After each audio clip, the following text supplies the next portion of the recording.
clean and not to be over humorous. So boring. Ones at the back, the little ones at the back, and make it quite please. Oh, sorry, Dad. That was off the cuff. Right. Yes, for those who don't know me, I am nervous in making this speech. And it is the second time as father of the bride. I'm quite still nervous about doing this one for Lucy and Chris. What I'd like to do is offer the thanks to everyone for coming here. I hope you've enjoyed the meal and the church. I have had a little nosy around the tables to make sure everybody was okay and that everybody had eaten well enough and everybody seems to be quite satisfied, which is very good for me. And to those who've contributed and anyone involved in the planning and organising of this joyful event. So very quickly, and for those who know me and those who don't, I have 3 daughters, and Sarah on the end, who's the chief bridesmaid. A lot of this would not have happened if it hadn't been for our Sarah.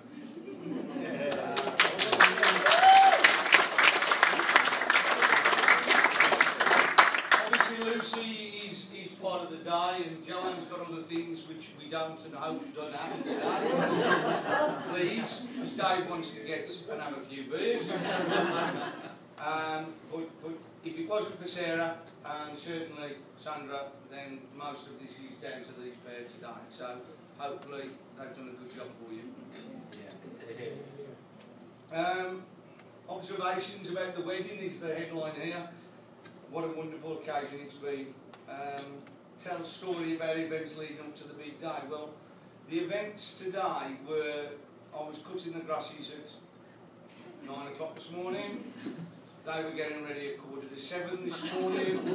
I got ready at 10 to 1, was ready for 5 past. They still weren't ready. You have your go. You don't have an opportunity to speak for the first time this year, but nevertheless. I did forget my speech and we had to go back and nevertheless.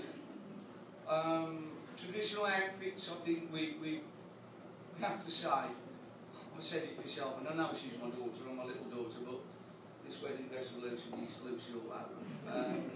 And I have to say, you know, I went into the lounge and it was, oh hello. So that's the first time I saw the dress today, and we were crying, so we were spoiling makeup, so I had to go out and not do anything and say nothing about my name. But obviously the dress is Lucy, if people know people who know Lucy. As for the church service, look, I'm not a very good church person, but I thought the vicar and the church were lovely. I thought that the vicar was absolutely superb for us.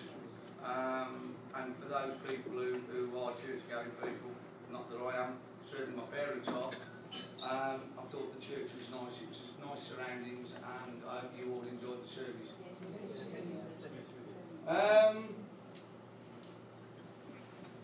Father of the bride, preparing my speech. Well, I prepared my speech about 5 minutes ago from off the headlines. I've not wrote anything right down.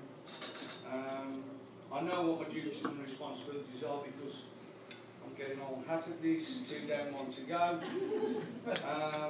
But the pleasure is still. She is the baby, she is the little one. She's the one that's, should we say, from the girl's point of view, oh, it's Lucy. You know, that's been a lot of comments during a time at home, oh, it's Lucy. I'll tell you a very quick tale about her. Year, I don't know. The girls are about 6 or 7. That might lose you about 4. Play school. She's going to the Christmas party in her nice little frock. A bit like her wedding gown of today. You know, she's immaculate. We're going to pick her up. We can't drive in the car. It's a winter's day. The blizzard is a force 8. The snow has dropped from 2 inches to 10 foot in about an hour. We get get to the play school, myself, Joanne and Sarah, there's Lucy in a party dress. Come on then Lucy, we've got a long walk home, the snow is bad, it's cold, let's wrap up. Don't need me coat, Dad. Luce, the snow is bad, don't need me coat, Dad. Spoil my dress. That about summed Lucy up. She was quite willing to go into a foresight snow gale so that her dress that she'd been at the party at play school was not touched. That is Lucy. And everybody who knows Lucy will understand where I'm coming from.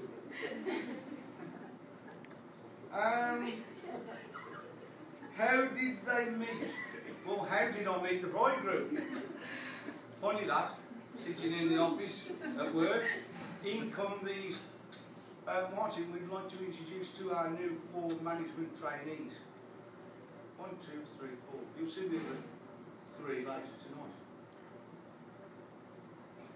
The only thing I can ever remember was a little young man beside of me going, and I saying to him, "You're confident, aren't you?" "You're very confident." Shut up a bit. I'm the boss here.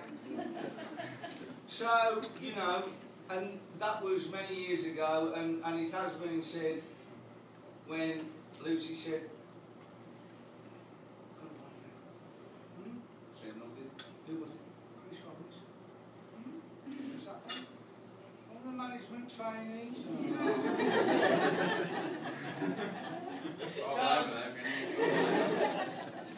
So, there you go. That's how they met. Are they well suited? I definitely think they are. Insight into the pre-wedding years and let us know what she's getting into herself. Well, all I've got to say to you, Chris, on that one is you need to get Lucy quietly on her own, look into her eyes and say, "Yes, Luce, you are the boss."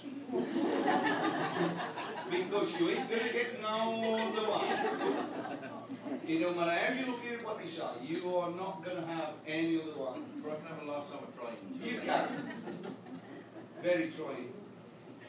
But what we would like to do is welcome you into the family and express your positive feelings. Well, my positive feelings is, Chris, you are hard-working, because I see you at work. You're talented, obviously from the times in the band. For those who don't know, Chris was in a band, played the drums. The older generation, if you can remember Animal out of the Muppets, there you go.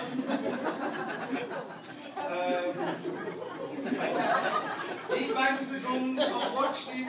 When he gets fed up in a meeting, his fingers go. He still wants to be a drummer, and I hope for one day that they all get back together and have a go, and there's members of the band there as well. You know, they've got talent. I'm not going to say they haven't, because I've seen them on YouTube. There's 2 members of the band there, and Chris, and there's one missing, Brooksy. I do hope one day they get together, because I'm sure that, although the first time they didn't succeed, I'm sure the second time they probably will. That's what I've seen, and anybody who wants to look on YouTube, they are there. There's a bit of talent there. But nevertheless, he's talented and kind, you're well-mannered, and I've not got to say that, you're very well-mannered, and I find you quite reliable and sensible and considerate, and so does Lucy.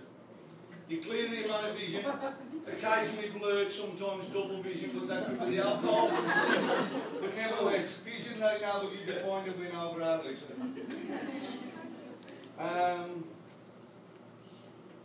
I think you've been with Lucy long enough to know that what you're letting yourself in for by joining our family, so to be honest, I ain't got a lot of sympathy for that. A friend of mine said everybody should get married, because no one deserves to be happy their entire life. You will run. You can prove them wrong. Words of wisdom, and that's a headline I've got here. Well, for those who know the family, we've got a little dog. So I had a little word with him last night, and Lorna, and he said to me, "Dad," I said, "what do you reckon then with Lucy and Chris?" And look, as lovely as he is, he just said, "Dad, look, this is what I would say."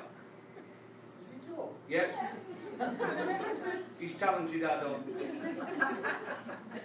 He said, "Look, listen to this and see if you can recognise it. Love unconditionally. make many friends, eat well, take time to run and play every day. This is what he's saying to me. Never underestimate the value of a good nap, and most importantly, trust each other off the leash. And my final bit of advice is directed to Chris. If you haven't, just remember, she still is the boss. You're welcome. So, the couple's future. I have the greatest confidence in their relationship, and I looked, and I might be spoiling somebody else's speech, but this is off the cuff again. I looked at this wonderful sea lid, as you've all noticed it, with the little sparkles. And it reminded me of back in Barbados. We went to Barbados to, Dave's already chuckling. We went for a little 7-day break in our football chairman's multi-million-pound mansion in Barbados. Chris, Lucy, Joe, Dave, Sarah, me, Mum and Dad, me and Sandra.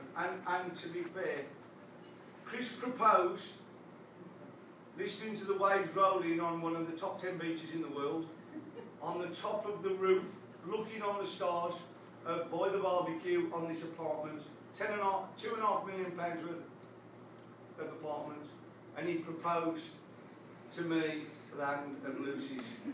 I don't know when he proposed to Luce, but that's when he proposed to me. Lovely setting. And